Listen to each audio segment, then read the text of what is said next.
When Marvel's The Avengers premiered in 2012 after a monumental build-up, it was a gigantic smash hit, quickly earning over $1.5 billion, making it the third highest grossing film in history. The first major crossover of these established characters was an unprecedented accomplishment that quickly cemented the Marvel Cinematic Universe as the biggest and most bankable franchise in Hollywood. It also left every other studio scrambling to create their own interconnected film series.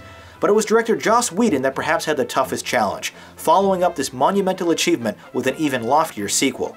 And while he may not have succeeded, this $250 million follow-up certainly comes close, and is well on its way to the $1 billion mark. Released worldwide in April of 2015 and stateside on May 1st, this PG-13 rated extravagant action adventure reunites dozens of players from across the first 10 Marvel movies and yet another convoluted plot about world domination. During a whiz-bang opening siege on an enemy hideout, we're reintroduced to the titular heroes, with a very cool sustained long take during the hectic action. Robert Downey Jr. returns for the 5th time as Iron Man, who inadvertently creates a villainous and sentient robot, voiced by James Spader, who endeavors to destroy mankind. Remarking on this creation known as Ultron, Downey laments, "It's the end of the path I started us on." Truthfully, the spark from his earlier performances is gone. With so much of his dialogue being delivered from inside his helmet, it felt a bit disconnected. But luckily, the mammoth ensemble cast also includes Chris Hemsworth, Mark Ruffalo, Chris Evans, Scarlett Johansson, Jeremy Renner, Aaron Taylor-Johnson, Elizabeth Olsen, Paul Bettany, Colby Smulders, and Samuel L. Jackson. Given the fragmented nature of the narrative, it's honestly impressive that each and every one of these characters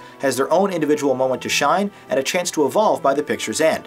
Sure, some contribute more than others. Renner receives lots of much-needed development, while a few seem like an afterthought. Hemsworth isn't given much to do outside of a single fetch quest. A surprise romantic development between Johansson and Ruffalo also feels particularly out of place, especially in a movie already so overloaded. There's also a bevy of crowd-pleasing cameo-sized appearances as well, from a half-dozen former sidekicks. By now, audiences know what to expect from this talented group of highly paid A-listers, but the real joy comes from watching their playful banter during the expositional scenes.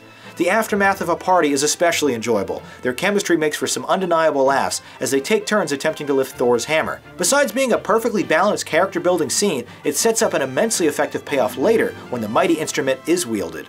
Unfortunately though, this sequence is also a reminder of who is sitting the picture out, with Gwyneth Paltrow being the most missed. While Taylor-Johnson's quick sprinting character is involved in creative ways, his delivery is void of charm or enthusiasm. Instead, it's his former Godzilla co-star that really delights. Olsen is a fierce and troubled character who uses her telekinetic mind control powers reluctantly and without total control. And can I just say that between her, Scarlett, RDJ, Kobe, and both of the Chris's, there are a lot of very attractive people in Age of Ultron. You two can still walk away from this. Oh, we will. If you believe in peace, then let us keep it. I think you're confusing peace with quiet. Yeah-huh. What's the vibranium for? I'm glad you asked that because I wanted to take this time to explain my evil plan.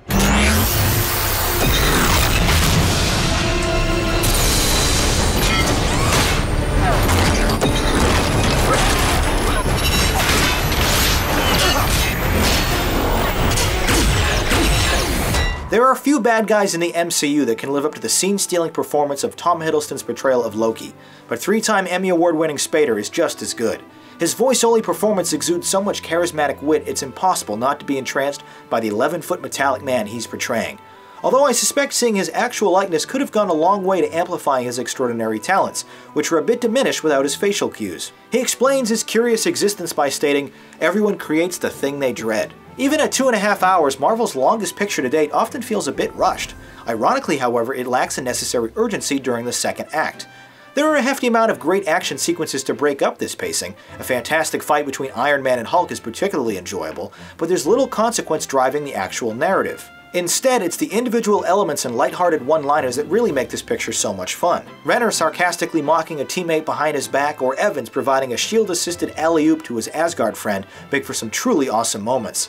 The collaborative efforts from composers Brian Tyler and Danny Elfman are suitably bombastic and appropriate, but it's the reused themes from Alan Silvestri's original score that resonate the loudest. With over 3,000 separate VFX shots, this picture could have easily gotten out of hand, but Whedon keeps the drawn-out conflicts well choreographed and staged, culminating in a ridiculous climax with devastating possibilities. The CGI not only helps men fly and robots speak, it was also used to digitally remove signs of Scarlett's real-life pregnancy. But the integration for all these elements into the wide IMAX frame is near seamless. Although it's missing the wow factor that made the original so enjoyable, this sequel is another top-tier installment from Marvel, worth watching more than once.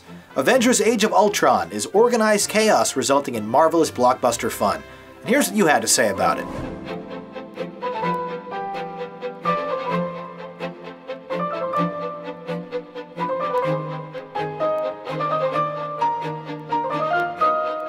A fantastic adventure from start to finish. We both rated this in awesome, agreeing that it was just slightly less than the first Avengers.